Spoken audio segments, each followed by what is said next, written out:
예, 진행하도록 하겠습니다. 자, 여러분들 저기 금융경제 일반 한번 보겠습니다. 자, 여러분들 여기 금융 관련되는 이거 기본 이론은 여러분 바뀌는 파트가 아니거든요. 그래서 여러분 정리 좀 잘하시면 좋은데 이 교재 자체가 좀 약간 뭐 조잡을 하다 보니까 자, 여러분들 좀 정리하기가 조금 힘드실 수도 있는데 그 개념별로 여러분 잘 정리하시면 됩니다. 요거는 나중에 또 뭐 정리된 부분 뭐 있으면 좀 제가 제공을 하든지 어떻게 그렇게 좀 해드릴 테니까 자, 일단 보겠습니다. 금융경제 일반 금융이란 자, 금융이란 자, 화폐, 그 자금을 갖다가 융통하는 것을 의미한다라고 그렇게 돼 있네요. 쉽게 말하면 여러분들 뭡니까?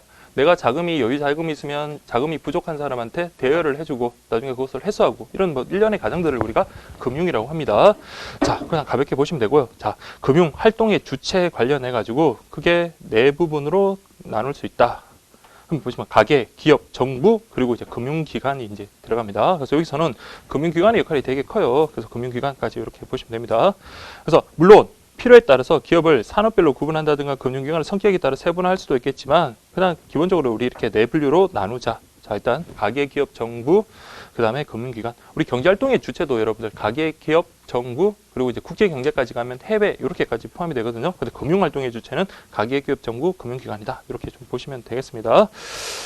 그래서 여러분들 뭐 보시면은 자, 보시면 구체적인 금융관계는 이들 금융활동 주체와 금융자산가의 조합에 따라서 형성되며 개개의 금융 형태도 이에 따라 분류될 수 있는데 예컨대 기업금융, 소비자금융 등의 구분은 금융기관 일상 업무에서 가장 흔히 찾아볼 수 있는 분류인 바 이것은 자금을 조달하는 주체별로 본 분류 방법으로서 이 기준에서 본다면 이 밖에도 정부의 금융활동 등이 있게 된다. 자, 여기까지는 가볍게 보십시오. 자, 이렇게 보시고요. 자, 그 다음에 여러분들 보시면 자, 여기서 주의해야 할 것은 자, 4개의 금융활동 주체 가운데 자, 제가 여기 금융기관에 있습니다. 금융기관은 그 자신이 최종적인 자금 수요자나 자금 공급자가 되는 게 아니라 금융기관은 뭐 하는 역할을 하는 거예요? 그렇죠. 중개하는 기능을 합니다. 일반적으로 여러분 자금의 공급자는 누굴까요? 은행에다 돈을 넣는 사람은 그렇죠. 가게가 될 거고 물론 요즘에는 이제 가게 같은 경우도 대출을 많이 받지만 일반적인 상식선에서 이제 그 수요자는 누가 됩니까? 기업이 되잖아요. 그래서 우리 어릴 때 보면 여러분들이 저축을 많이 해야지 그렇죠. 기업이 살고 기업이 이제 그렇게 좀 투자를 받아가지고 생산 시설을 늘리고 고용을 확대함으로써 여러분 국민 경제가 활성화될 수 있다라고 그렇게 배웠던 거거든요. 그래서 여러분들 보시면 그 금융기관이라는 것은 어쨌든 간에 금융의 중개 기능을 수행한다라는 거 그렇게만 좀 보시면 되겠습니다. 자, 그것만 하나 체크하시면 되고요. 나머지 것들은 여러분 정말 그냥 가볍게 그냥 넘어가셔도 되는 거예요. 자, 그렇게 보시면 되고요. 그 다음에 뭐 그 밑에 있는 내용들도 다 비슷한 내용인데 그 또부터 뭐 이렇게 또 기업 금융에 대해서도 외상 매출, 외상 매입 등의 기업 간의 신용, 그리고 주식의 발행 등 은행이 중개하지 않는 금융 형태이며 단기, 장기 은행 차입과 상업 어음의 할인 등은 금융기관이 중개하는 금융입니다. 라고 되어 있는데 자, 요거는 좀 체크를 하셔야 되겠네요. 요거 좀 보시면 자, 우리 주식 발행 있잖아요. 요거 하나 좀 체크를 할게요. 주식은 여러분들 자, 주식이라는 게 여러분 뭡니까? 기업에서 자금이 필요로 하면은 기업에서 뭘 발행하는 거예요? 주식을 발행을 하는 거예요. 주식을 발행하면 그 이제 투자자들이 뭡니까? 그 주식을 구매를 하는 거잖아요. 그럼 구매 자금으로 이제 기업에서 그런 자금 융통을 해가지고 그것을 이제 기업 생산에 이용을 하기는 하는데 이때는 그 주식 이제 투자를 해보시면 알겠지만 보증 발행 이제 대행을 갖다가 금융기관이 하지만 금융기관은 솔직히 거기에 대해서는 아무런 관련이 없습니다. 중개 기능을 하는 게 아니에요. 그래서 보시면 주식 관련해가지고 주식 발행은 은행이 중개하지 않는 금융형태다. 이걸 꼭 좀 체크를 하십시오. 그래서 이거는 직접 발행한다고 보시면 돼요. 기업에서 직접 발행하면 우리가 직접 사는데 근데 우리가 일일이 그렇게 사고 팔고 할 수가 없으니까 은행에 그냥 위탁을 하는 겁니다. 은행에 위탁, 그 발행 그 주식을 갖다가 매입하고 그런 것들을 발행한 거 그런 것들을 뭐 사고 팔고 할 수 있는 것들을 은행에다가 그 위탁을 하는 거다. 그렇게 좀 보시면 되겠고요. 그 다음에 이제 은행 차입과 상업 어음 할인. 자, 어음을 갖다가 그 기업에서도 발행을 많이 하는데 그 어음 할인 같은 경우는 이제 이때 금융기관이 중개하는 금융이다. 요거는 좀 체크를 하면 요거는 이렇게 좀 보시면 될 것 같아요. 자, 이렇게 좀 보시면 되겠습니다. 자, 이렇게 좀 보시고요. 자. 그 다음에 그 밑에 있는 내용들은 그냥 여러분들 그냥 한번 읽어보시고 쭉 자 넘어가셔가지고 여러분들 저기 직접 금융, 간접 금융 요거 나오거든요. 자, 여기부터 여러분 좀 정확하게 보시면 됩니다. 자, 직접 금융하고 간접 금융인데 그냥 여러분 금융기관이 개재가 됐느냐 안 됐느냐 그 차이를 보시면 됩니다. 제가 만약 이분한테 돈을 빌려줬습니다. 그리고 나중에 이분이 저한테 돈을 상환한다. 그러면 뭡니까? 그게 직접 금융이고 자, 은행을 통해서 우리가 저축을 하고 거기서 대출을 한다. 그럼 뭡니까? 간접 금융인 거예요. 그래서 직접 금융, 금융기관이 개재하지 않는 것을 직접 금융기관이 게재하는 것을 간접. 이거 다 잘 하시는데 이거 살짝 바꿔내면 이것도 틀리신 분이 있어요. 반대로 또 생각하시는 분인데 그 금융기관이 없으면 뭔가 직접, 있으면 간접이다는 거 그렇게 좀 보시면 되겠습니다. 다음에 내부 자금하고 외부 자금 요거는 구분하셔야 돼요. 자, 내부 자금. 그럼 뭡니까? 내부 자금이라는 건 말 그대로 기업 자체에서 자, 물건을 갖다가 많이 만들어서 팔았어요. 많이 팔았으면 저 있잖아요. 그 굵은 것이 그 내부 자금 그거 있잖아요. 그래서 여러분들 기업이 물건을 많이 팔아가지고 남긴 수익이 있잖아요. 그게 이제 바로 뭐가 되는 거예요. 내부 자금이 되고 기업이 뭐다? 기업 자체에서 어떤 그 조달하는 자금이 아니라 외부에서 끌어들이는 걸 타입하는 걸 우리가 외부 자금이라고 합니다. 그래서 내부 자금은 기업 내로부터 조달되는 자금으로 기업 이익의 내부 유보, 그 다음에 고정 자산에 대한 감가상각 충당금이 포함이 된다. 이렇게 좀 보시면 되고, 그러면 내부 자금하고 외부 자금 여러분 구분만 좀 하시고 특징만 보시면 돼요. 내부 자금은 뭡니까? 기업 자체에서 어떤 우리 생산하고 나면 수익금이라 생각을 하세요. 그러면 리스크가 적잖아요. 그러니까 그거는 뭐 이자 주고 그럴 필요가 없는 거잖아요. 그렇죠? 그래서 보시면 내부 자금은 외부 자금에 비해서 코스트, 비용이 낮고 그 다음에 상환할 필요가 없기 때문에 기업의 가장 바람직한 자금 조달 형태로 간주되고 있다라고 그렇게 보시면 됩니다. 그렇지만 자, 여러분들 내부 자금은 한계가 있잖아요. 그렇죠? 그래서 큰 투자, 대규모 시설 투자를 하려면 대규모 자금이 필요한데 그런 자본을 갖다가 내부 유보로 이렇게 할 수 있는 걸로 다 충당할 수가 없기 때문에 어떻게 합니까? 외부 자금을 끌어들이는 거예요. 그래서 극히 비신축적이며 규모의 한계가 있다라는 문제점이 있다. 근데 외부 자금은 기업 외부로부터 조달되는 자금으로 뭐 금융기관 차입금 아니면 주식, 채권 발행. 자, 그래서 보시면 외부 자금에 여러분들 보세요. 금융기관으로부터 돈을 빌리는 차입금, 그 다음에 증권 통한 주식, 그 다음에 채권을 발행한 채권 발행, 이런 건 다 외부 자금입니다. 다른 사람의 돈을 끌어들이는 거잖아요. 근데 외부 자금에 의한 차입에 의한 조달은 아무래도 뭡니까? 부채의 증가. 그래서 기업마다 다 어느 정도 부채가 있긴 한데, 근데 또 되게 보면 내부 유보가 되게 많은 기업들도 있잖아요. 그래서 그런 기업도 있는데 각각의 특징이 있다라는 거 그렇게 좀 보시면 되겠습니다. 자, 그래서 우리 아까 봤던 직접 금융과 간접 금융, 요거 자, 여기서 시험에 한번 나왔던 거니까 한번 볼게요. 자, 직접 금융이란 자금의 최종적인 차입자가 자금의 최종적인 대출자에게 주식이나 사채떡을 직접적으로 발행하면서 자금을 조달하는 방식이라고 되네요. 그러면 여기 뭐랍니까? 금융기관이 게재가 안 돼 있는 거죠. 그렇죠? 직접 여러분 돈을 빌리고 하는 겁니다. 아까 우리 주식 같은 경우는 금융기관이 매개한다 했습니까? 안 한다 했습니까? 안 한다는 거. 그걸 좀 잘 기억하십시오. 그 주식. 그런 거 그렇게 보시면 돼요. 그리고 사채라고 돼 있잖아요. 그러니까 우리가 어떤 개인에게 막 빌릴 수기도 하고 그런 것들이니까 그렇게 좀 보시면 되겠습니다. 자. 그래서 쭉 보시면은 여러분들 그 밑줄 치신 거 저거 하나 볼게요. 직접 금융은 보통 주식, 사채 등이 매매되는 증권 시장에서 이루어지는데 요거 하나 체크를 하시고요. 그 다음에 자 여기 이제 중요한 개념 하나 나옵니다. 자 최종적인 차입자가 발행하는 금융자산을 보는적 정권이다. 보는적 정권. 자 보는적 정권 한번 기억을 하십시오. 최종적인 차입자가 발행하는, 그러니까 마지막 단계에서 돈을 빌리는 자가 발행하는 금융자산을 보는적 정권이란다. 그래서 예컨대 보는적 정권이란 금융기관 이외의 경제 주체가 발행하는 채무증서다. 자, 그러면 퀴즈 하나 낼게요. 시험에 이렇게 나왔습니다. 보는적 정권은 개념이 뭐라고 돼 있어요? 금융기관 이외의 경제 주체가 발행한다 그랬잖아요. 기업이 저한테 돈을 빌 리는 없겠지만 돈을 빌리면 그 기업에서 뭡니까? 저한테 채무증서를 발행하는 거, 그게 바로 보는 증권이에요. 그러니까 금융기관이 있으면 안 돼요. 금융기관 이외이기 때문에. 그러면 보세요. 보론적 정권은 직접 금융에 해당한다. 맞아요, 틀려요? 이게 시험에 나왔던 겁니다. 아시겠죠? 그러니까 금융기관이 게재되지 않은 거기 때문에 보론적 정권은 직접 금융에 해당한다. 그건 좀 잘 체크를 하십시오. 자, 그렇게 좀 보시면 되겠습니다. 그러나 차입자가 대출자의 자금을 흡수하는 방법으로 보너스 증권만으로 충분하지 않기 때문에 우리가 이제 간접금융, 그러니까 금융기관을 통해서 그렇게 이제 자금을 차입하기도 합니다. 자, 그렇게 좀 보시고, 그 다음에 쭉 여러분들 그냥 요건 한번 읽어보시고요. 쭉 밑에 보시면 이와 같이 금융중개기관이 자신에 대해서 발행하는 청구권을 우리가 간접증권 또는 제2차 증권이라고 하며, 어쨌든 금융기관이 대출자와 차입자 간의 자금을 융통, 매개하는 방식을 우리가 간접금융이라고 한다. 그래서 어쨌든 금융기관이 들어갔냐 안 들어갔냐 그거에 따라서 구분한다. 그 정도만 여러분들 아시면 되겠습니다. 자, 그렇게 보시면 되겠습니다. 그래서 아까 보시면 은행이 밑줄 친 것만 보겠습니다. 은행이 차입자인 기업으로부터 사채를 매입하거나 기업에 대출을 하는 것. 자, 이런 것들이 은행이 지금 등장했잖아요. 이런 것들은 간접금융의 대표적인 예다. 그래서 아까 우리 직접적인 예는 주식 발행이라든지 사채 직접 하는 거 그런 것들이었고요. 요거는 사채 매입한 걸 갖다가 사채를 갖다가 매입을 하는 거니까 금융기관이 개재되는 거기 때문에 요거는 간접 금융이다라는 거 그렇게 보시면 되겠습니다. 그래서 마지막에 이제 보시면 그럼 간접 금융은 여러분들 장점이 뭐다? 자금의 보다 효율적인 배분을 달성할 수 있다라는 거예요.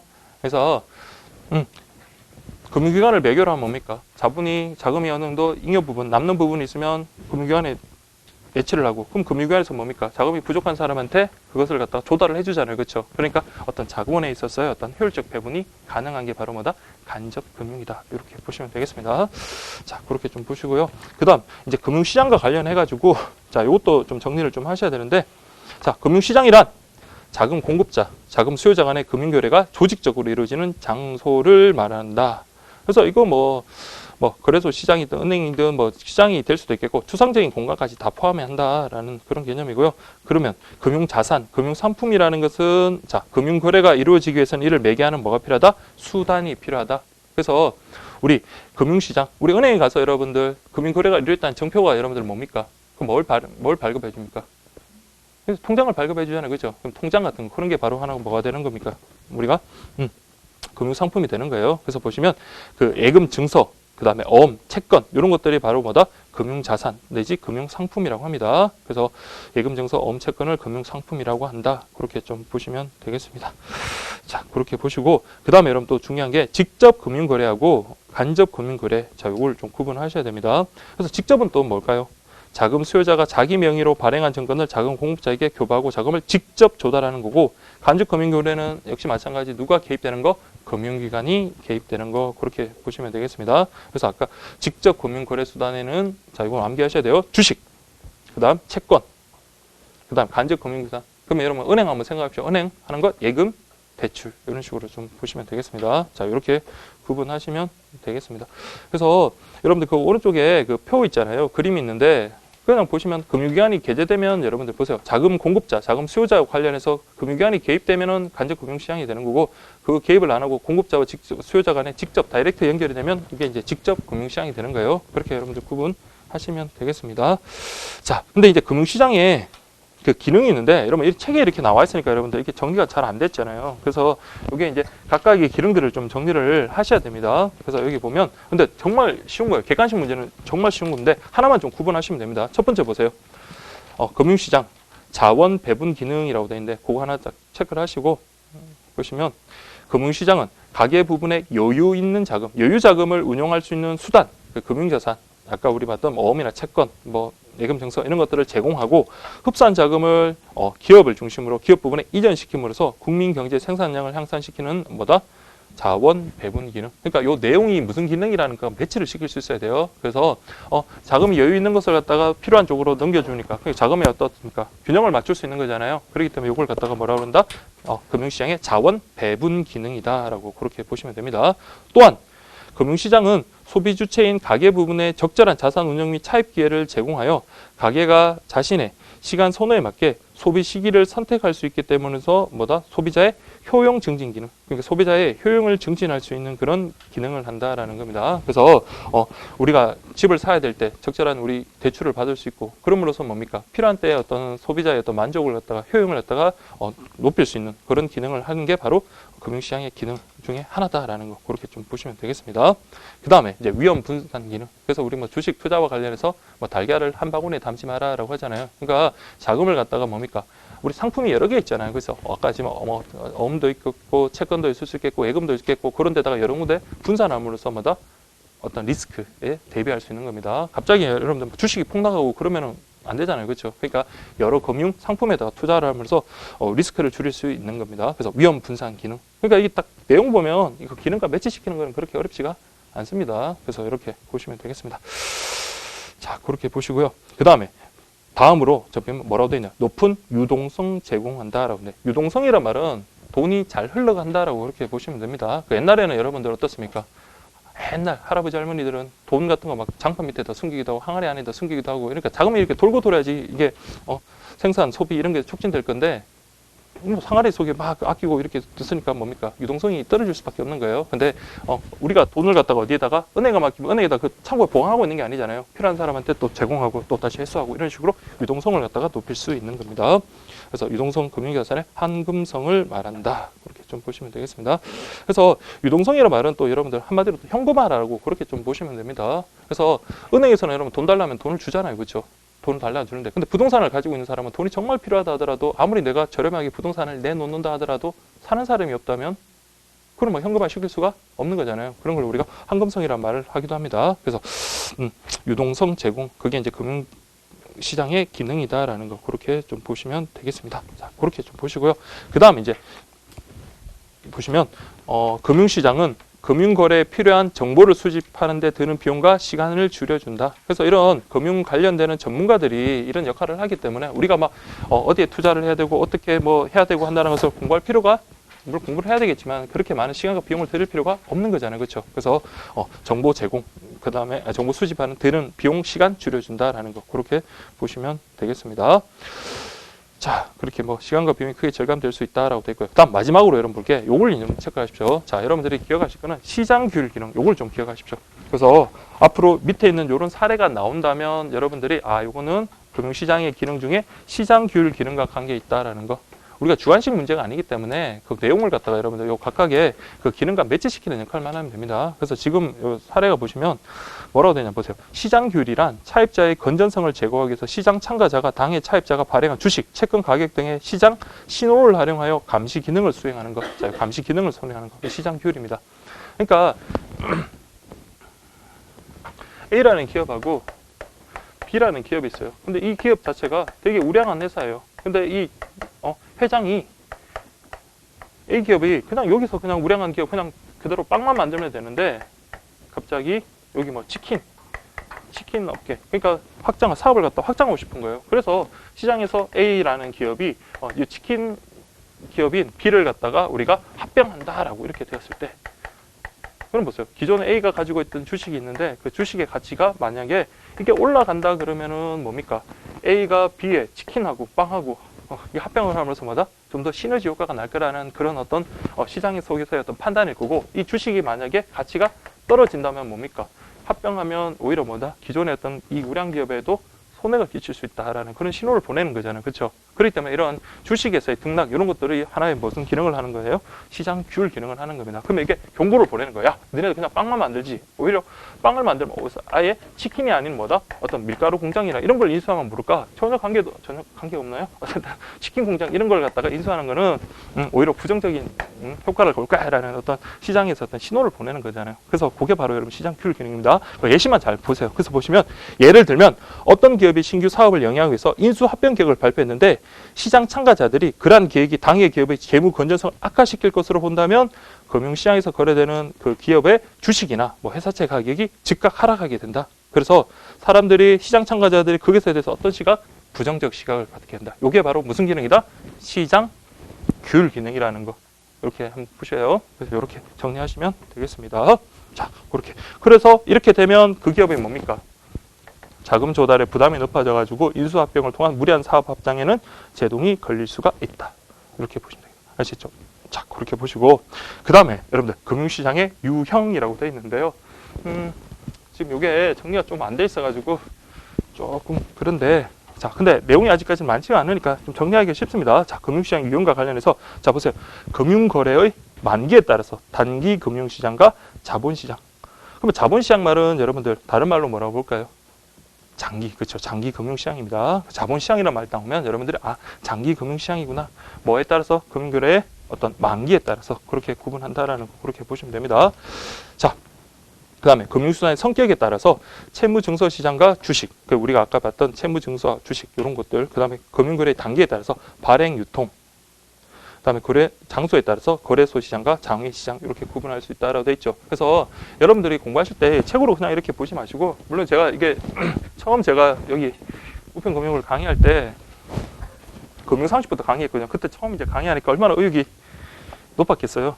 의욕이 높아가지고 막 저 이걸 갖다 다 정리해가지고 그때 처음에 이제 나눠드리고 했었는데, 요게 그냥 이렇게 정리를 하세요. 그래서 지금 보시면 만기에 따라서 뭐 하고 되냐? 단기 단기 금융시장하고 그렇죠. 자본시장. 자, 여기 만기입니다. 만기에 따라서. 그 다음에 성격에 따라서 뭐 주식시장, 채무증서시장. 자, 채무증서시장 이렇게 이제 되고 이걸 하나씩 이제 우리가 살펴보겠다는 거예요. 그래서 뭐 성격에 따라서 그렇게 보시면 되고, 그 다음에 단계에 따라서.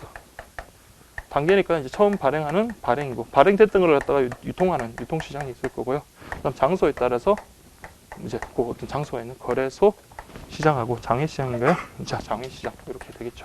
그러면 이렇게 이제 딱 4개로 구분한 다음에 이제 요 각각의 내용들을 살펴보겠다는 겁니다. 그럼 첫 번째 보세요. 단기 금융시장, 자본시장. 만기라 그랬는데 중요한 게 여러분들 만기가 만약에 3년이다, 만기가 6월이다 이러면 어디에 속하는지 알아야 될 거 아니에요. 가장 중요한 건 뭐다? 만기.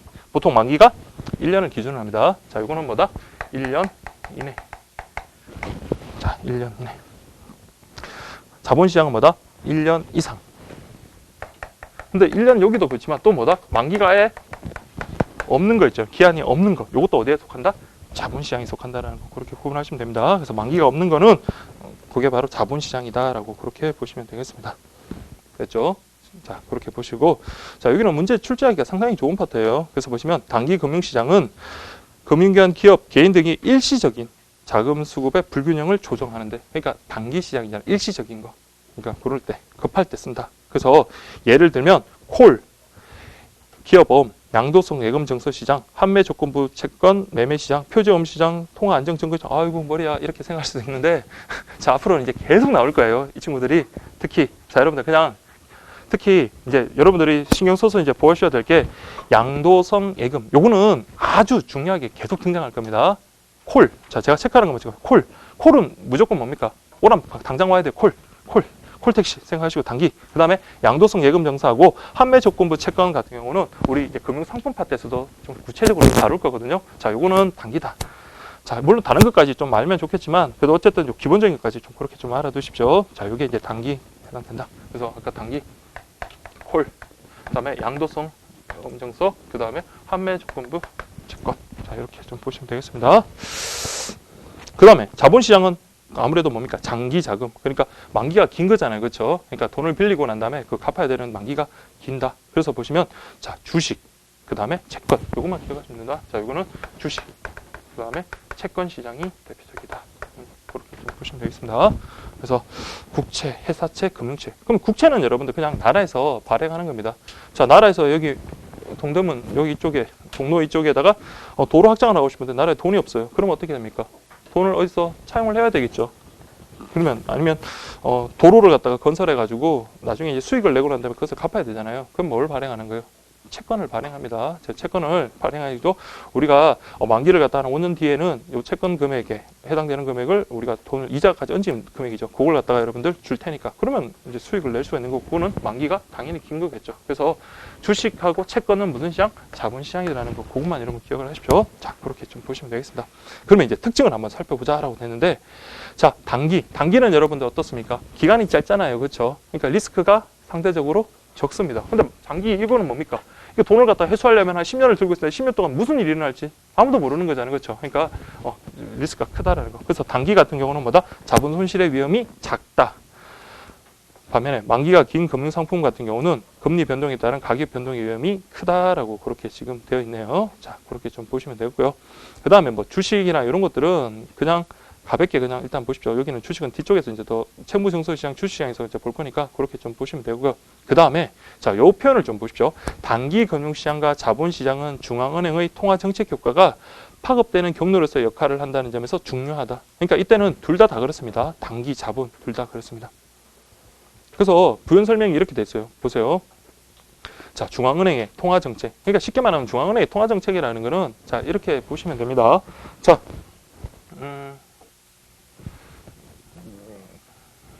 여러분들 막 여기 지금 우리 시장에서 물가가 그냥 이렇게 두 개로 볼게요. 물가가 엄청나게 상승한 경우가 있고 그 다음에 지금 실업률이 엄청나게 높은 이 두 가지 상황이 있다고 할게요. 자, 물가가 상승했다. 그러면 시중에 뭐가 많다는 겁니까? 돈이 많다는 거예요. 그러니까 실물에 비해서 돈이 많다는 거예요. 그러면은 물가를 갖다가 낮춰야 되겠죠. 물가를 낮추기 위해서는 시중에 있는 돈을 갖다가 어떻게 해야 돼요? 걷어들여야 되겠죠. 그러면 우리 중앙은행에서 그러면 걷어들이려면 어떻게 하면 지역에 있는 돈을 갖다가 걷어들일까요? 이자를 갖다가, 그렇죠. 이자를 높이거나 아니면 세금을 갖다가 부과를 하거나, 그렇죠. 세금을 부과해서 돈이 이제 정부 쪽으로 들어오게끔 그렇게 해야 되겠죠. 그렇죠. 그래서 그런 식의 방식을 쓴다는 거예요. 그런 방식을 쓰고, 그다음에 실업률이 높다라는 거는 뭡니까? 공장에서 지금 기계가 안 돌아가고 기업에서 투자를 안 한다는 거죠. 기업에서 투자를 안 하는 이유가 뭡니까? 돈이 없어서 그렇잖아요. 그러면 중앙은행에서 어떻게 합니까? 아까처럼 반대로 이자를 갖다가 낮추든가 그런 식으로 해서 돈을 갖다가 어디에다가, 시장에다가 풀어야 되겠죠. 그럼 시장에서 푸는 거, 그런 것들이 다 뭐를 통해서? 단기금융시장, 자본시장을 통해 가지고 이런 중앙은행의 어떤 정책, 통화 정책이 이런 역할 하는 거예요. 파급하는 어떤 그런 역할을 수행하게 된다라는 그런 말입니다. 그래서 통화 정책 효과가 파급되는 경로로서의 역할을 한다. 그래서 둘 다 그래요. 그렇게 좀. 그래서 조금만 1차적으로는 어디에? 단기 금융시장 금리에, 그러니까 아까 이자율, 그러니까 금리에 영향을 미치며, 나중에는 이제 장기 금융시장에 있는 채권, 그다음에 주가 이런 것들에 영향을 미친다. 이렇게 좀 보시면 되겠습니다. 자, 그렇게 보시고, 자, 한편, 자, 여기까지도 보셔야 돼요. 자본시장은 통화정책 위에도 기대 인플레이션이나 재정수지 수급형 등 다양한 요인의 영향을 받기 때문에, 그래서 아무래도 단기보다는 간접적이고 복잡하다는 데 특징이 있다. 그래서 이게 우리 수업용으로 득점을 해야 되니까, 여기는 표현 정도만 좀, 마지막 굵은 글씨 있잖아요. 그 정도만 좀 보시면 됩니다. 그래서 자본시장이 당근 금융시장에 비해서 간접적이고 복잡하다. 이렇게 좀 보시면 되겠습니다. 됐죠? 예, 그렇게 좀 보시면 되고요. 그 다음에 이제 우리 그 금융수단의 어떤 성격에 따라서 우리 채무증서시장과 주식시장 이렇게 구분할 수가 있거든요. 자, 채무증서라는 것은 여러분 그냥 한마디로 그냥 채권이라고 보시면 되고, 주식이라는 것은 우리가 그냥 주식 이렇게 좀 보시면 됩니다. 채무증서는, 자, 만기는 통통 1년 이내를 단기라고 1년과 10년 사이를 중기, 그 10년 이상을 장기로 구분한다. 이렇게 되어 있고요. 그 다음에 우리나라의 경우, 자, 보세요. 기업어음시장, 양도성 예금시장, 표제어음시장, 통화안정증권시장, 그 다음에 국채, 회사채, 금융채 등의 어떤 채권 시장이 채무증서 시장에 해당한다라고 되는데, 자, 여러분 국채, 회사채, 금융채 이런 것들 한번 좀 체크를 하십시오. 자, 이거 시험에 한번 나왔던 겁니다. 자, 이거 네, 이렇게 좀 보시면 되겠습니다. 자, 여러분들 이렇게 보시고요. 자, 이제 구분할게요. 채무증서 시장하고 주식시장 구분하는데, 자, 주식시장이라는 거는, 자, 여러분 회사에 대한 어떤 지분을 나타내는 주식이 거래되는 거다라고 되어 있습니다. 그러면 그 채권하고 주식의 특징을 여러분들 잘 구분하시면 돼요. 자, 보시면 채무증서와는 달리 주식으로 조달된 자금에 대해서는 뭐가 없다? 돈 갚을 이유가, 의무가 없다라는 거예요. 단지 뭐만 주면 됩니까? 기업에서는 꼭 배당금을 안 줘도 되긴 한데, 기업이 이제 실적이 좋으면 뭡니까? 주주에 대해서 어떤 뭡니까? 배당금을 주든가, 아니면 주식을 가진 사람은 또 뭘 할 수 있습니까? 그렇죠. 참여를 할 수 있어요. 나중에 우리 주주총회라 그래가지고 주주들을 모여가지고 어떤 의결권을 행사할 수가 있는 거예요. 그래서 보시면 그 대신 주주는 주식 소유자에서 순이익에 대해서 배당 청구권을 갖는다. 이렇게 좀 되어 있습니다. 그래서 그 채무증서시장과 주식시장을 비교를만 잘 하시면 돼요. 그래서 우리나라의 주식시장에는 유가증권시장, 코스닥시장, 프리보드. 자, 프리보드 여러분들, 자, 이거 좀 체크를 하십시오. 종전 제3시장이라고 되는데, 그냥 요 시험에 한번 나왔던 건데, 자, 여러분들 요거는 어디에 해당한다? 주식시장에 해당한다는 거. 그것만 좀 체크를 하십시오. 프리보드. 그 미상장 그게 이제 주식들이 거래되는 거예요. 그래서 프리보드 해가지고 주식시장. 자, 그렇게 보시면 됩니다. 자, 그럼 한번 보겠습니다. 채무증서와 주식의 가장 큰 차이는, 자, 채무증서 소유자는 뭘 행사할 수 있다? 우선 변제권을 행사할 수 있는 반면, 주시우는 자녀 재산에 대해서 지분권을 행사할 수 있다는 점이다 라고 되어 있네요. 자, 한번 보겠습니다. 자, 이거는 개념을 좀 알아주셔야 돼요. 자, 여기 보시면 채무증서는 여러분 뭐 할 수 있다? 우선 변제권. 그 다음에 여기는 지분. 그러니까 말 그대로 지분. 그러니까 우리가 지금 보시면 그 회사, 주식회사 같은 경우는, 자, 뭐 대주주들이야 당연히 지분이 높을 수 있고, 사람들이 뭡니까? 주식을 삼으로써 거기에 대한 회사의 가치에 대한 뭘 가지고 있습니까? 지분을 가지고 있는 거잖아요. 그렇죠? 근데 우리 채무증서 시장에서는, 자, 요건, 자, 우선 변제권 가지고 있다. 그 우선 변제권이라는 거는, 자, 딴 게 아니라 그 회사가 만약에 망했다. 회사가 망했다라고 할게요. 그럼 A라는 기업이 채권을 갖다가 여기 발행해가지고 갑이라는 사람, 을이라는 사람, 병이라는 사람, 정이라는 사람이 채권을 막 이렇게 샀다고 할게요. 투자를 했는데, 샀으면 이 사람들은 단지 뭡니까? 채권자, 채무증서 시장에서 채권을 가지고 있는 사람에 불과하기 때문에 이 사람이 어떻게 운영하든 이 사람은 뭡니까? 상관할 바가 아니에요. 근데 주식시장에서는 어떻습니까? 이 사람이 기업의 운영을 잘하도록 이 사람은 뭘 할 수 있는 거예요? 의결권을 행사할 수 있는 거예요. 그래서 정말로 이 회사 대표이사가 일 제대로 못하면 뭡니까? 주주총회 통해 가지고 이사를 해임할 수도 있는 거고 그렇습니다. 근데 이 사람은 단지 목적은 뭐예요?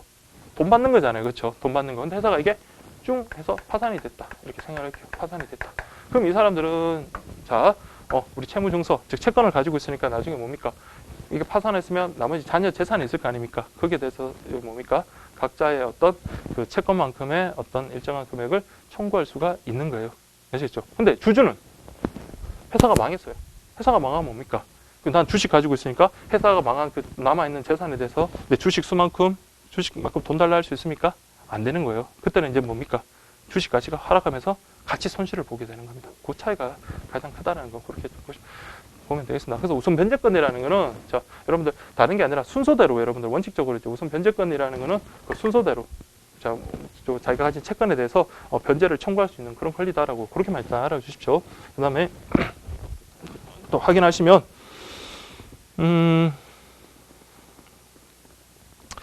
그 다음에 따라서 주식은 채권보다 기업 부도 발생에 따른 위험이 더 크다. 그렇죠. 기업 부도 나면 주식 가진 사람은 주식이 거의 휴지조각이 되는 거고 여기는 아까 뭐랬습니까? 우선 변제권이 있기 때문에 남아있는 재산에 대해서는 어떻게 자신의 어떤 채권을 행사할 수가 있는 거기 때문에 그렇습니다. 자, 채무증서 소유자는 이자 및 원금을 고정된 소득을 받게 되므로 미래 현금 흐름이 안정적인 데 비해서 자, 주주 같은 경우는 뭡니까? 주가가 막 폭락하기도 하고 엄청 또 큰 이익을 볼 수도 있는 거고요. 그렇기 때문에 자산 가치의 변동성이 크다. 이해되시죠? 그래서 채권, 자 여러분들 채권, 예금, 주식, 뭐 이거 경제 교과서에 자주 나오는 건데, 자 주식이 있고요, 그다음 채권이 있고, 그 다음에 예금이 있다. 가장 안정성이 높은 거는 뭘까요? 당연히 예금이죠. 그 대신 수익률은 제일 떨어지고, 이거는 뭡니까? 가장 리스크가 큰 만큼 또 수익률이 높을 수가 있는 겁니다. 채권은 그 중간 단계라고 보시면 되는데, 그러나마 이제 국가에서 발행한 거, 국가가 망하지 않는 한 국가가 지급 보증을 하는 거기 때문에 그런 거는 좀 안정성이 있지만 어쨌든 중간 사이다라고 그렇게 보시면 되겠습니다. 자, 한편 채무증서와 주식의 성격을 복합적으로 가지는 게 두 개 있거든요. 자, 요거는 좀 알아두셔야 돼요. 자, 우리 전환사채하고 우선주 동그라미 하나 하십시오. 전환사채, 우선주. 자, 전환사채. 자, 이거는 원칙적으로 뭐냐면 회사채, 즉 회사가 발행한 채권이거든요. 근데 나중에 조건이 충족되면은 이걸 주식으로 전환될 수 있다라는 그런 개념입니다. 그래서 보시면 뭐야? 원래는 채권인데 그게 뭘로? 주식으로 전환되기 때문에 전환사채는 어떤 성격? 복합적. 그러니까 채권과 주식의 어떤 복합적 성격을 가지는 거고요. 그 다음에 우선주라는 요 표현은 좀 알아두셔야 돼요. 우선주. 우선주라는 거는 자, 우리 아까 주주들은 어떤 권한이 있다고 했습니까? 주주총회 통해서 뭡니까? 지분 수만큼 자기가 뭡니까? 발언할 수 있는 의결권이 있거든요. 근데 우선주라는 거는 뭐가 없다? 의결권이 없습니다. 자, 우선주는 의결권이 없다. 그러면 기존의 주식하고는 좀 다르네요. 대신 보세요. 뭐가 있다? 이익 배당 및 자녀 재산 분배 시에 멀어서 보통 주보다 뭐 있다? 우선권이 인정된다. 그래서 아까 우리 회사가 망해버리면 주주들은 뭡니까? 남아있는 재산에 대해서 자녀 재산 내 주식만큼 달라고 할 수 있다 했습니까? 못한대죠. 못하죠. 근데 우선주 같은 경우는 그게 가능합니다. 대신 뭐는 없다? 의결권이 없다. 이렇게 보죠. 그래서 아까 우선 변제 효력이 우선주에는 있잖아요. 그래서 전환사채하고 우선주 같은 경우는 요거와 요거 둘 다의 성격을 같이 가지고 있는 그런 특징이 있는 거예요. 이해되시죠? 딱 정리 그렇게. 그래서 자, 다시 한번 보시면 자, 가장 큰 특징은 뭐다? 주식은 자, 지분권, 지분 다른 말로 여러분들 의결권이 있다 이렇게 보시면 돼요. 의결권이 있다. 근데 채무증서 같은 경우는 우선 변제권이 있다. 주식 같은 경우는 지분권이 있고 의결권이 있기 때문에 회사가 망해버리면 공동책임 그냥 지는 거예요. 내 주식 가치가 팍 떨어지니까 자기도 손해를 같이 입는 겁니다. 그렇지만 회사가 망하고 나서 남아있는 재산들이 있을 거 아니에요. 회사 막 채권자한테 빚 갚고 남아있는 뭐 기계도 있을 거고 공장 부지도 있을 거고 거기에 대해서는 뭡니까? 자신의 어떤 지분만큼 나한테 남아있는 자녀 재산을 나한테 달라고 할 수가 없는 게 원칙이에요. 주식은 할 수가 없습니다. 반대로 채무증서 같은 경우는 뭡니까? 내가 돈 받을 게 있는 거잖아요. 그렇죠? 그러니까 자녀 재산에 대해서 뭘 청구할 수 있다? 변제, 우선 변제. 그러니까 나한테 돈을 내가 받을 만큼 금액의 권리를 주장할 수가 있다는 거예요. 그게 가장 큰 차이인데 일단 얘랑의 어떤 복합적 성격을 가지는 게 두 가지가 있다 했으면 첫 번째가 전환사채예요. 전환사채. 그러니까 뭐냐? 회사에서 채권을 발행을 했어요. 근데 이게 어떤 조건이 충족되면 나중에 뭘로 바꿔주는 겁니까? 주식으로 바꿔주는 거기 때문에 두 가지 성격을 같이 가지고 있는 거고요. 우선주 같은 경우는 주식은 주식인데 뭐가 없다? 주식의 기본적인 어떤 의결권이 없는 거예요. 그러니까 의결권은 인정 안 되지만 얘는 대신 뭐 채무증서의 아까 그 기본적인 특징이 뭐? 자녀 재산에 대해서 뭐다? 내 그 채권만, 그 우선주 그 가치보다 우선해서 내가 변제받을 수 있는 그런 권리가 있다라는 겁니다. 그래서 그 전환사채 우선주는 그 주식과 채무증서의 두 가지 어떤 복합적 성격을 가지고 있다. 이렇게 보시면 됩니다. 이해되시죠? 자, 이렇게 좀 보시면 됩니다. 어렵지 않으니까 그렇게 좀 보시면 되겠습니다. 자, 그렇게 좀 보시고요. 그 다음, 발행시장과 유통시장이라고 되는데, 이거는 여러분 그냥 가볍게 좀 보시면 돼요. 발행은 뭡니까? 처음 이제 신규로 이제 나오는 거잖아요. 그래서 신규로 발행하는 거고요. 유통시장은 뭡니까? 이미 발행됐던 게 거래되는 시장을 말한다. 자, 그렇게 보시면 되겠습니다. 그래서 발행할 때, 우리 특히 주식 같은 거 발행할 때 이제 보면 증권회사라든지 그런 것들을 이용하는 경우가 많습니다. 자, 그렇게 보시고 쭉 내려가서 여러분 유통시장만 한번 볼게요. 유통시장은 한편 유통시장은 찾았나요? 투자자가 보유 중인 회사채나 주식을 쉽게 뭐 할 수 있도록 현금화할 수 있게 함으로써 당해 금융상품의 유동성. 자, 유동성이라는 말은 우리가 돈이 잘 거래되고 또 뭐다? 현금으로 환급할 수 있는 그런 겁니다. 유동성을 높여준다. 아울러 금융상품의 발행 가격을 결정하는 발행시장에 영향을 미침으로써 자금 수요자의 자금 조달 비용에도 영향을 준다. 자, 여러분 주식 이제 조금 하시는 분들은 이해하시기가 쉬울 겁니다. 자, 여러분들 자, 우리 발행 주식 회사 A.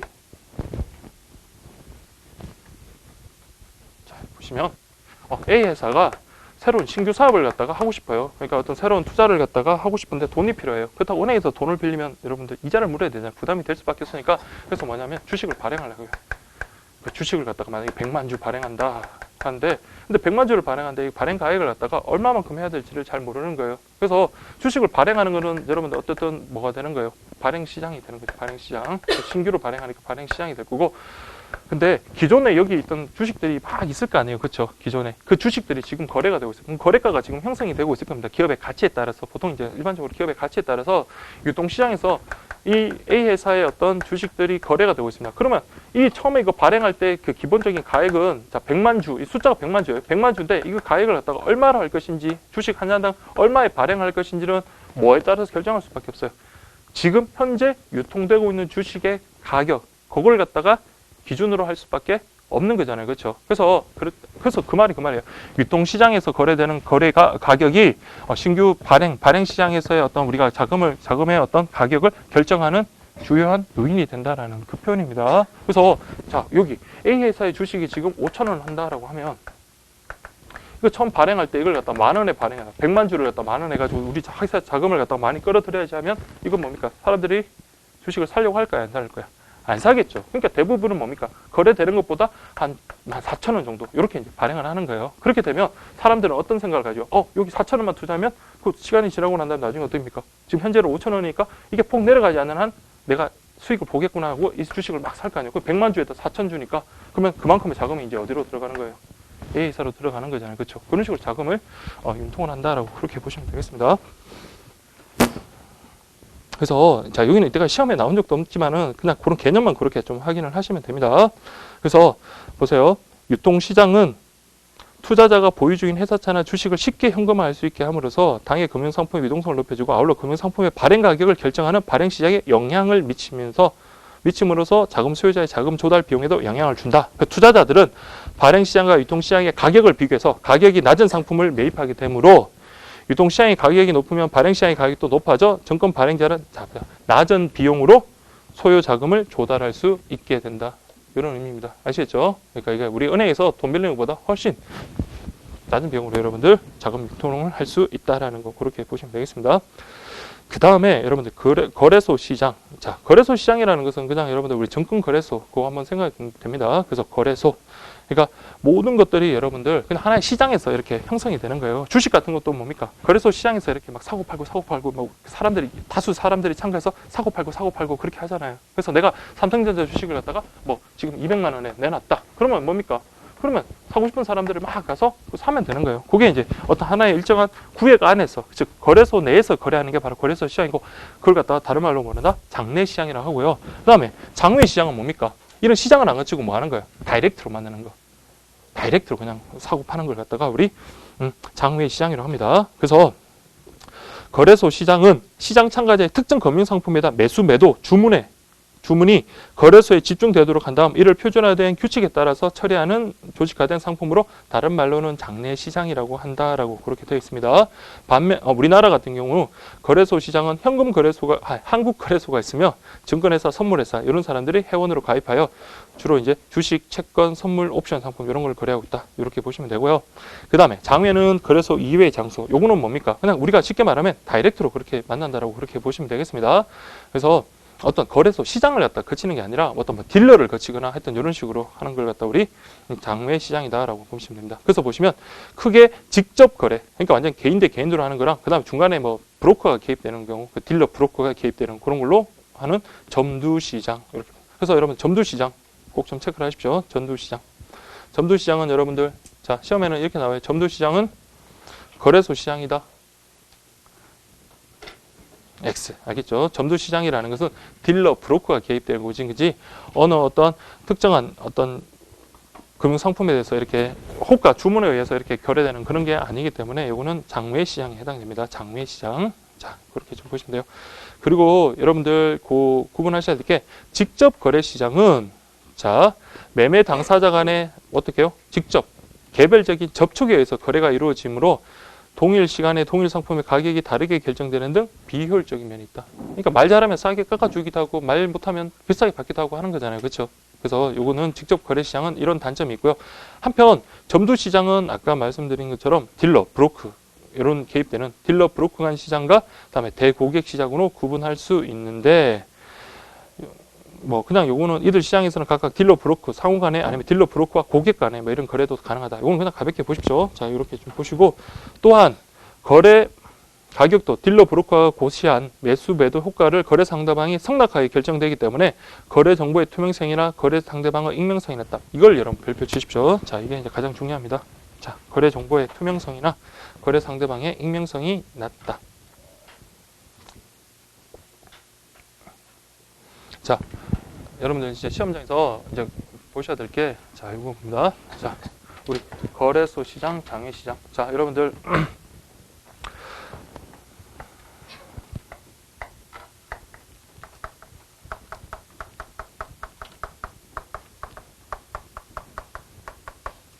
자, 볼게요. 자, 거래소는 여러분들, 이건 어떤 경우를 했습니까? 자, 내가 그 시장에 참가하는 사람들을 몰라요. 그냥 시장에 이렇게 우리 그 주식 호가창을 이렇게 보면 주식이 얼마에 팔고 막 올라가던 매도 주문도 있고 그다음에 사고자 하는 사람들의 매수 주문이 있거든요.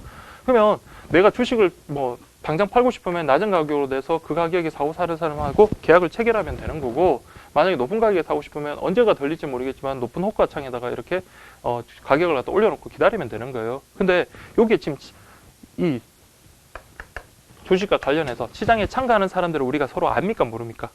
몰라요. 그냥 나는 가격에다 제시를 했는데 어떤 사람이 그 가격에 만족한다면 그냥 그 계약이 체결되는 거예요. 그래서 자 보세요. 익명성이라는 건 뭡니까? 모르는 거잖아요. 그렇죠? 그러니까 거래소 시장은 익명성이 높을까요? 낮을까요? 그렇죠. 익명성이 높습니다. 높아요. 근데 장외 시장은 뭡니까? 직접 만나서 하는 거잖아요. 그렇죠? 그러면 저 사람이 익명성 모르는 게 아니잖아요. 알잖아요. 그렇죠? 그렇기 때문에 익명성이 장외 시장은 낮다. 이렇게 되는 거예요. 그리고 거래소 시장 같은 경우는 어떻습니까? 공정한 룰에 따라서 이렇게 서로 거래를 이렇게 하는 거잖아요. 그렇죠? 그렇기 때문에 거래 정보가 투명할 수밖에 없습니다. 알겠죠? 그렇지만 장외시장 같은 경우는 뭐 왠지 그냥 딜러, 브로커 이런 사람들 개입되면 뭡니까? 좀 냄새가 나고 그러잖아요. 그래서 여기는 거래 정보 투명성이 낮다. 그러니까 암기하기는 쉽잖아요. 그래서 요걸 갖다 여러분들 시험용으로 꼭 좀 알아두십시오. 처음 앞에 부분에는 시험에 잘 출제되지는 않는데 이런 것들은 출제가 잘 되더라고요. 그래서 거래소 시장이 익명성과 거래 정보 투명성이 높다라는 거 그렇게 보시면 되겠습니다. 자, 그렇게 좀 보시고요. 그 다음에 우리나라의 경우 자 주식은 여러분들 우리나라는 대부분 뭐다? 거래소 시장, 장내 시장에서 거래되지만 우리나라의 경우 자꼭 체크하세요. 이것도 채권은 대부분 어디서 거래되고 있다? 장외 시장에서 거래되고 있다라는 거. 자, 채권은 대부분 장외 시장. 우리 채권 같은 경우 자 우리 보면 내가 채권을 하나 샀어요. 근데 그게 만기가 지금 3년이 지났어요. 근데 지금 당장 돈이 필요해요. 그럼 여러분들 이거 어떻게 합니까? 3년을 기다릴 수는 없잖아요. 그렇죠? 그러면 채권을 갖다가 우리가 채권 뭐 어음 같은 거 있다고 할게요. 어음 같은 거라든지 채권. 그러면 어떻습니까? 서로 채권이 이제 필요한 사람한테 좀 더 저렴하게 넘겨주는 거예요. 그렇죠? 그러니까 양도를 하면서 서로 장외시장에서 거래를 할 수밖에 없습니다. 그래서 대부분은 장외시장에서 그렇게 거래가 되고 있다. 이 표현 꼭 좀 기억을 하시기 바랍니다. 자, 이렇게 좀 보시면 되겠습니다. 자, 그렇게 좀 보시고요. 그 다음에 여러분 229 우리나라의 금융시장의 구조라고 되어 있는데, 자, 요거는 여러분들 보시면 전통적 의미의 금융시장, 외환시장, 파생금융시장으로 크게 구분할 수 있다. 그래서 우리 전통적 금융시장은 만기, 단기하고 자본, 요 몇 년 기준으로 한다고 그랬죠? 1년 기준으로 한다라고 했습니다. 그래서 단기 금융시장에는 아까 세 가지는 좀 알아두셔야죠.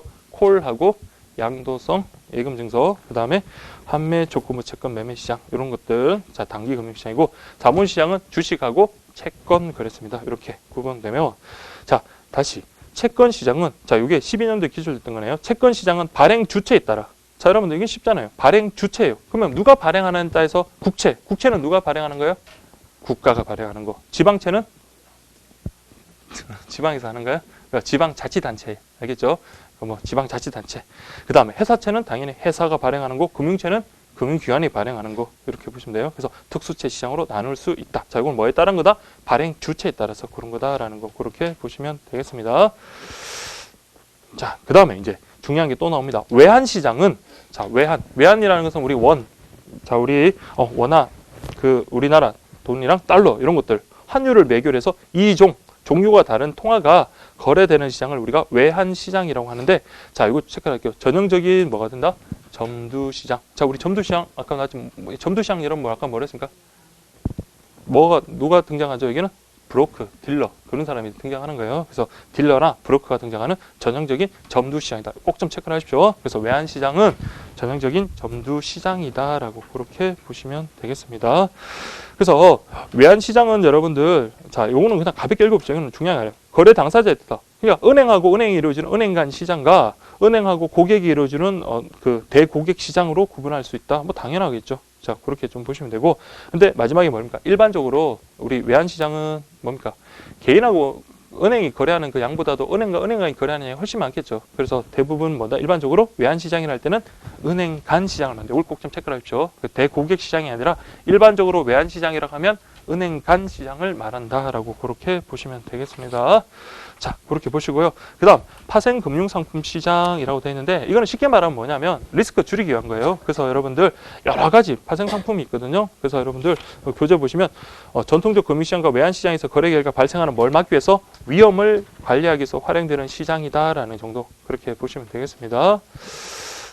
네, 그렇게 보시고, 그런 여러 가지 어떤 파생상품이 지금 등장하고 있다. 그래서 우리나라 금융시장 구조 관련해서 이제 이게 다예요. 그래서 금융시장에 딱 보면 전통적 금융시장 우리 만기에 따라서 단기, 자본 이렇게 나누는데, 단기 관련해서는 아까 우리 특히 콜, 환매 조건부, 양도세 예금증서 이 정도 꼭 좀 기억하시고, 자본시장은 주식, 그 다음에 채권 시장 그렇게 보시고, 채권은 이제 발행 주체에 따라 국제, 지방채, 채채 이런 식으로 나눈다라고 정리가 이렇게 된 겁니다. 그 다음에 이런 전통적 금융시장과 외환시장이 이게 리스크가 있을 수 있잖아요. 금리가 변할 수도 있고, 그렇기 때문에 여기에 대한 어떤 리스크를 줄이기 위해서 다양한 파생 금융 상품이 오늘날 등장하고 있다. 이런 식으로 정리를 해두시면 됩니다. 됐죠? 자, 이렇게 하고 식사 맛있게 하시고 오후부터 또 진도 그렇게 나갈 수 있도록 하겠습니다. 예.